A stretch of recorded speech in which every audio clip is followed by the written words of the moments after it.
সুমন্ত চ্যানেলে আপনাদের সবাইকে স্বাগতম। আমি আজকে দেখাবো কল্যাণী এক্সপ্রেসে কাঁচরাপাড়া কাপা লিঙ্ক ফ্লাইওভার, যেটা প্রথম পার্ট দেখাবো। কাঁচরাপাড়া কাপা লিঙ্ক ফ্লাইওভার, যেটা কাপা থেকে শুরু হয়ে মোহনপুর পর্যন্ত গেছে। এটি হলো পশ্চিমবঙ্গের দীর্ঘতম ফ্লাইওভার, আর এটা 99% কাজ কমপ্লিট হয়ে গেছে, কিন্তু এখনও জনসাধারণের জন্য খুলে দেওয়া হয়নি, কিছু কাজ বাকি রয়েছে। সঙ্গে থাকুন। আজকের আপডেট 24 নভেম্বর 2024 রবিবার। আমি আজকে প্রথম পার্ট দেখাবো, পরের দিন দ্বিতীয় পার্ট দেখাবো। কাঁচরাপাড়া থেকে কাপা থেকে যেটা মোহনপুর পর্যন্ত যাচ্ছে সেটার আমি প্রথম পার্ট দেখাবো। সঙ্গে থাকুন। Thanks for visit my channel, thanks for support my channel, thank you. Kanchrapara, যেটা কাঁচরাপাড়ার দিকে যাচ্ছে, আর ওই লেনটা যেটা হালিশহর বা কাঁচরাপাড়ার দিক থেকে যেটা মোহনপুরের দিকে যাবে, সেই লেনটা এটা পুরো এই যে ওপর থেকে টানা যাচ্ছে। আর নিচে যেটা দেখতে পাচ্ছেন ওটা হলো কল্যাণীর থেকে যেটা মোহনপুরের দিকে যাবে সেই লেনটা, এটা পুরো ওপর থেকে যাবে। আর কল্যাণী লেনটা এই রাস্তাটা নিচে, মানে এই লেনটা নিচেও থাকছে। সঙ্গে থাকুন।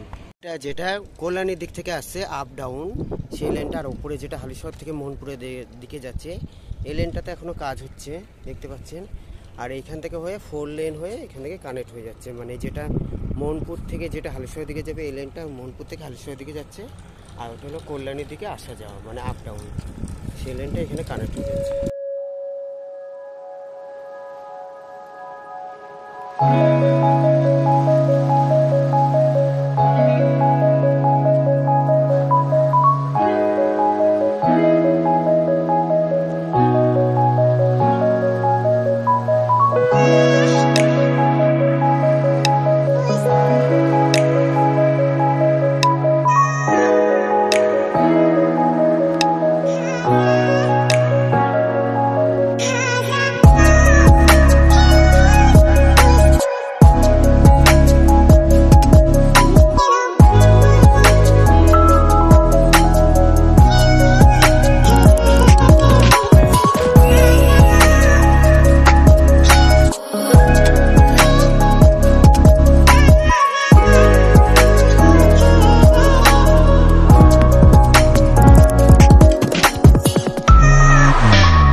কল্যাণী এক্সপ্রেসে কাঁচরাপাড়া কাপা হলো পশ্চিমবঙ্গের দীর্ঘতম ফ্লাইওভার হতে চলেছে, আর কয়েকদিনের মধ্যে পুরো জনসাধারণের জন্য খুলে দেওয়া হবে। Kalyani express West Bengal highway development corporation WBHDC Kolkata metropolitan development authority KMD এর অধীনে Kalyani express Dankuni Mogra Kalyani Kapa Barajaguli road corridor, Kalyani express NH2 Delhi road GT road, Kalyani express Belgharia express NH12 और NH34 এলিভেটেড কানেক্টেড। কল্যাণী এক্সপ্রেসে এখন দেখছেন কাঁচরাপাড়া কাপা লিঙ্ক ফ্লাইওভার, যেটা পশ্চিমবঙ্গের দীর্ঘতম ফ্লাইওভার। আমি আজকে পার্ট 1 শুধু দেখাবো, পরের দিন পার্ট 2 দেখানোর চেষ্টা করব, যেখানে মোহনপুরে নেমে যাচ্ছে কাপা লিঙ্ক ফ্লাইওভার। এটা হলো কাঁচরাপাড়া থেকে শুরু হচ্ছে, কাঁচরাপাড়া কাপা থেকে ফ্লাইওভারটি শুরু হচ্ছে। আর একটা লেন হলো যেটা হালিশহর বা কাঁচরাপাড়া থেকে আসছে, যেটা হলো কাপা থেকে শুরু হচ্ছে। আর একদিকে লেনটা যেটা কল্যাণীর দিক থেকে, মানে কাঁচরাপাড়া জোনপুর থেকে ফ্লাইওভারটি শুরু হচ্ছে। এখন দেখতে পাচ্ছেন অনেকটা কাজ হয়ে গেছে, তা কিছু কিছু রং করা মিস্ত্রিরা জোর কদমে কাজ চালাচ্ছে। কল্যাণী এক্সপ্রেসে এখন দেখছেন কাপা লিঙ্ক ফ্লাইওভার, যেটা পশ্চিমবঙ্গের দীর্ঘতম ফ্লাইওভার। আর এইদিকে হলো মথুর ঝিল। ধন্যবাদ দেখার জন্য। ভালো লাগলে অবশ্যই লাইক কমেন্ট শেয়ার সাবস্ক্রাইব করবেন। যারা সাবস্ক্রাইব করছেন তাদের থ্যাংক ইউ সো মাচ। পরবর্তী ভিডিওর জন্য অপেক্ষা করুন। Thank you so much. আমি অন্যান্য আপডেট আগামী দিনে নেওয়ার চেষ্টা করব। দেখতে থাকুন। কল্যাণী এক্সপ্রেসে আজকে ছিল কাপা লিঙ্ক ফ্লাইওভার পার্ট 1 পর্ব। Thanks for watching, thanks for visit my channel. Take care. ভালো থাকবেন, সুস্থ থাকবেন। Thank you.